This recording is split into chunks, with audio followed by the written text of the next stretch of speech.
In this episode, we are turning our attention to one of the most personal parts of the Certified Information Systems Auditor (CISA) journey, because exam day has a way of making even well-prepared learners feel uncertain, restless, or sharper than usual in ways they do not fully trust. A lot of people assume that if they have studied enough, the day itself will somehow take care of itself, but that is rarely true. The testing day has its own rhythm, its own emotional pressure, and its own small decisions that can either support your performance or quietly work against it. For brand new learners, this matters because stress often comes less from the exam content than from the feeling of stepping into an important moment where everything suddenly seems very official and very final. The good news is that much of that pressure becomes easier to manage when you know what to expect at a high level and when you prepare your mind as deliberately as you prepared your notes. Exam day readiness is not separate from study readiness. It is the point where knowledge, pacing, self-control, and mental steadiness all have to work together. Before we continue, a quick note. This audio course is a companion to our course companion books. The first book is about the exam and provides detailed information on how to pass it best. The second book is a Kindle-only ebook that contains 1,000 flashcards that can be used on your mobile device or Kindle. Check them both out at cyberauthor.me in the Bare Metal Study Guide series. One of the most useful ideas to carry into exam day is that the experience will probably feel more intense in your imagination beforehand than it does once you are actually moving through it. The period leading up to the test often creates a strange mix of urgency and doubt, where small uncertainties feel larger than they really are, and every forgotten detail suddenly seems like a warning sign. That is a normal reaction to a meaningful event, especially when the outcome matters to your goals and when you have invested real time and mental effort into getting there. What helps is recognizing that nervous energy does not automatically mean poor readiness. Many candidates walk into an exam feeling alert, uncomfortable, and uncertain, then settle down once the process begins because the mind finally has a concrete task to focus on. If you expect some nerves and treat them as a normal part of performance rather than as proof that something is wrong, you give yourself a better chance to stay steady. The goal is not to feel perfectly calm. The goal is to keep anxiety from becoming the voice that defines how you interpret the day. It also helps to understand that exam day is not supposed to feel like a dramatic test of your identity or intelligence. It is a professional assessment, which means it is important, but it is still a structured event with a beginning, a middle, and an end. People sometimes burden the day with extra meaning by telling themselves that a single result will define whether they belong in the field, whether all their effort was worthwhile, or whether they are as capable as they hoped. That way of thinking creates emotional weight that makes concentration harder. A healthier mindset is to treat the day as an opportunity to demonstrate what you have built, not as a courtroom where your worth is being judged. You prepared because the content matters, because the certification matters, and because you want to move forward with a stronger foundation. That is already true before the first question appears. When you stop expecting the day to answer every insecurity you ever had and start treating it as a serious but manageable performance moment, you free up more attention for the task itself. That shift alone can improve how clearly you read and how steadily you reason. The day before the exam deserves its own kind of preparation because it can either calm you down or quietly sabotage your mental state. Many learners make the mistake of treating the final day as a last chance to force in huge amounts of new information, and that often leaves them more tired, more panicked, and less clear than they were the day before. The smarter approach is to use that time for reinforcement rather than expansion. Review key ideas, remind yourself of the major patterns you have already learned, and keep your thinking close to concepts that strengthen confidence instead of scattering your focus across entirely new topics. That also means protecting sleep and protecting mental energy. A tired brain can make familiar concepts feel strange, and a restless night can make the next day feel heavier than it needs to. You do not need a magical evening routine or some dramatic ritual that turns you into a different person by morning. What you need is enough steadiness that you can arrive with your attention available. The mind performs better when it is not overloaded, and the final day is often strongest when it is quieter rather than more aggressive. The practical flow of exam day also matters, because uncertainty about the process can create tension that has nothing to do with your knowledge. When people do not know what the general experience will feel like, their attention gets partially consumed by the environment itself. They begin reacting not only to the questions, but to the unfamiliar setting, the time pressure, the rules, and the feeling that every minute now carries formal importance. What helps is expecting a structured, professional process rather than a chaotic one. You will likely move through a sequence that includes check-in, waiting, the start of the exam, sustained concentration, and the final completion of the session. That sounds obvious, but naming it matters because it reminds you that the day unfolds step by step. You do not have to solve the whole event in your head before it begins. You only have to keep moving through the next stage calmly and responsibly. When learners picture exam day as one giant block of pressure, they often tense up too early. When they see it as a sequence of manageable moments, the experience becomes easier to carry. The first stretch of the exam often sets the emotional tone for everything that follows. So one of the best mental habits is to begin with deliberate patience. Early questions can feel surprisingly easy or strangely awkward, and either reaction can distort your judgment if you let it. If the first few questions seem harder than expected, it is easy to panic and assume the whole exam will be a disaster. If they seem easy, it is easy to become careless and read too quickly because your brain starts celebrating before it has earned that comfort. The better approach is to keep your response even. Read carefully from the beginning, settle into your pace, and do not use the first few items as a prophecy about the final result. They are simply the opening part of a longer performance. A measured start helps your mind shift from pre-exam tension into exam mode thinking, where the focus is no longer on your fear of the event, but on the actual decision in front of you. That transition matters because once you are fully engaged with the questions, the outer noise of the day usually becomes much less powerful. Mental preparation also includes deciding in advance how you will respond when you encounter uncertainty.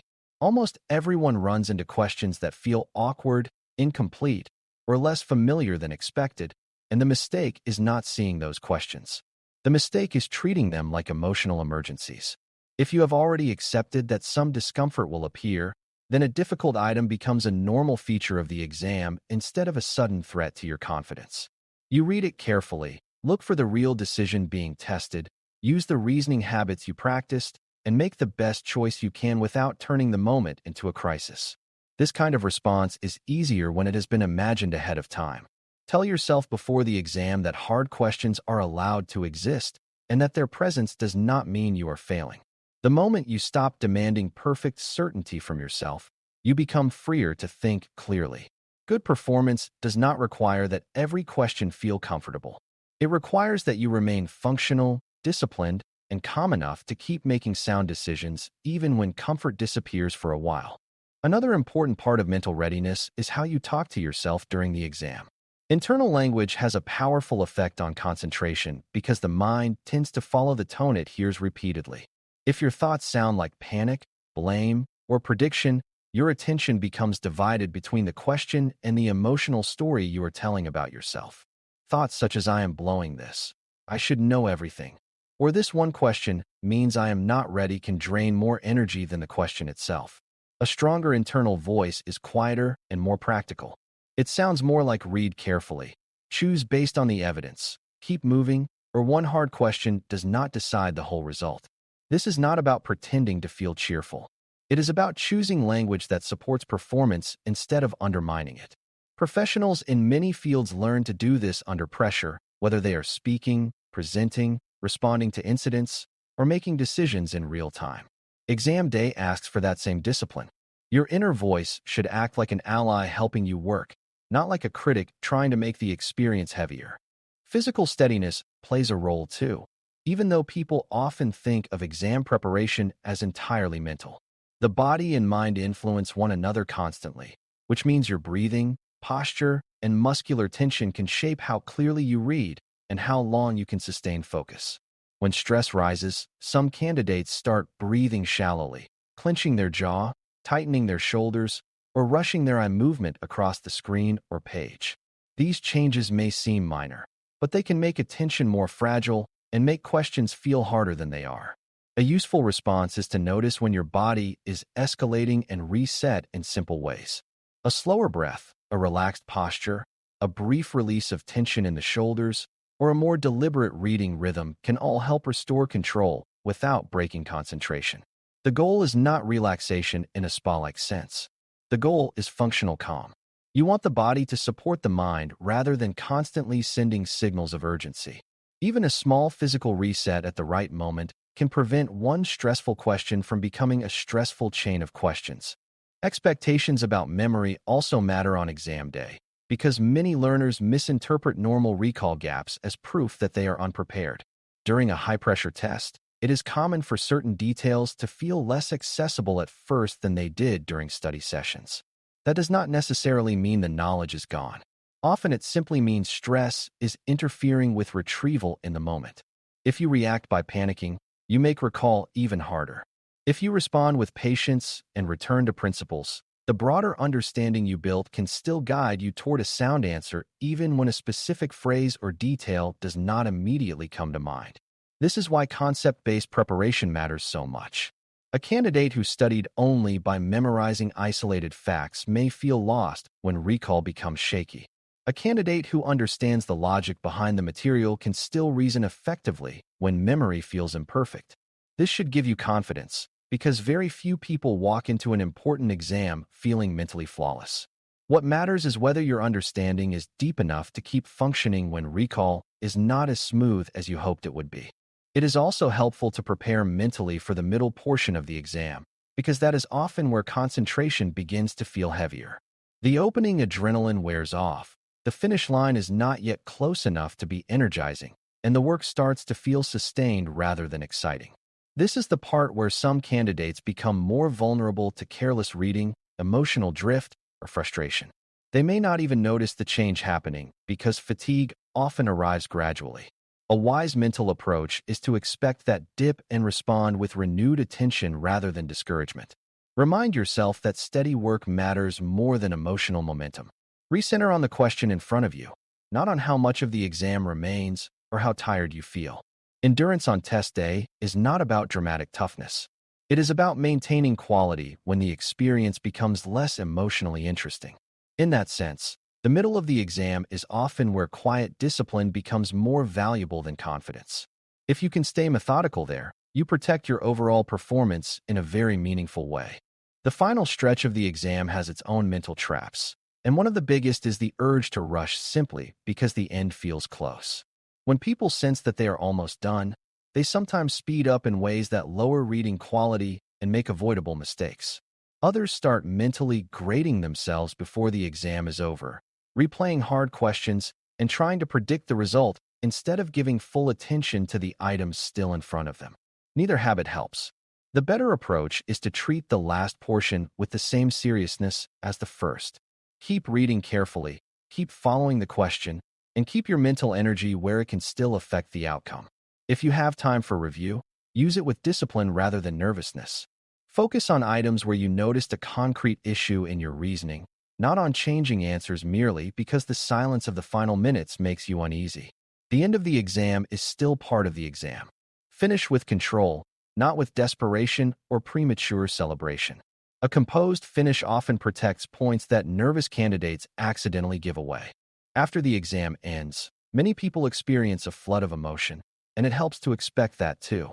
Some feel relief, some feel numb, some replay specific questions endlessly, and some become convinced they performed far worse than they actually did. That reaction is understandable because sustained concentration followed by release often creates a strange mental echo. The important thing is not to let that immediate emotional state become the final interpretation of your performance. Human beings are not always good judges of how they did right after a stressful event. Sometimes the questions you remember most clearly are the ones that felt hardest, which can make the entire exam seem more negative than it really was. Whatever the result eventually is, the exam day itself should be viewed as one step in a larger professional path. You showed up, worked through a demanding assessment, and practiced the kind of disciplined attention the field itself respects. That matters. A healthy post-exam mindset allows you to step away from the event without turning every remembered uncertainty into a story about failure. As we bring this to a close, the main message is that exam day preparation is not just about logistics or last-minute review. It is about entering the day with a realistic understanding of what pressure feels like, how attention changes over time, and what kind of mental habits help you stay effective from beginning to end. Expect some nerves, but do not treat them as a verdict. Protect your rest, arrive with steadiness, begin patiently, accept uncertainty without panic. Keep your internal voice useful, notice physical tension before it drives your pace. Rely on principles when memory feels uneven, endure the middle with discipline, and finish with the same care you brought to the start. These are not dramatic secrets. They are practical forms of mental preparation that help your knowledge remain usable when it matters most. Exam day will always feel important, and it should. But when you know what to expect and prepare your mind intentionally, the day becomes less of an emotional storm and more of a professional performance that you are ready to handle with clarity, control, and composure. Thanks for listening. For more audio courses, daily newsletters, and more, please visit baremetalcyber.com.